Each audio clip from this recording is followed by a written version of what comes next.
আমার আল্লাহ বলে এই জমিনটা আমি পুরায়া তামা বানা দিব।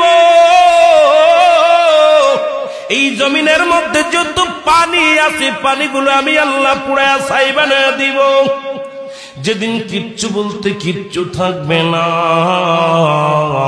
সেদিন থাকবে শুধু আমার আল্লাহ। আজকে কার জন্য সুদ খাও, কার জন্য ঘুষ খাও, কার জন্য ব্যভিচার করো, কার জন্য অন্যায় করো রে মন, কার জন্য তোমরা এত বাহাদুরি করো।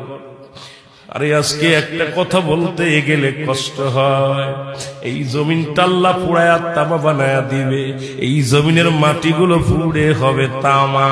এই জমিনের যত পানি আছে পানিগুলো পুড়ে হবে ছাই।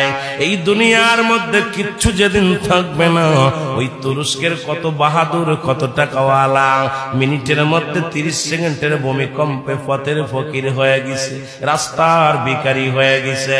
আজকে তুমি দুনিয়ার মধ্যে কতই না মস্তানি করলা, এই দুনিয়ার কিচ্ছু নিয়ে যেতে পারবা না।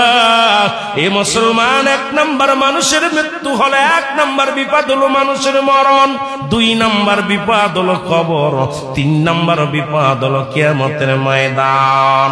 একবার কেন চিন্তা করো না রে মন, একবার 1 নাম্বার মরণ, 1 নাম্বার বিপদ হলো মানুষের মরণ। এই মরণের পেয়ালা পান করতে হবে, এর মধ্যে কোন সন্দেহ নাই। জোরে জোরে চিল্লায় বলা যাবে না, ঠিক কিনা?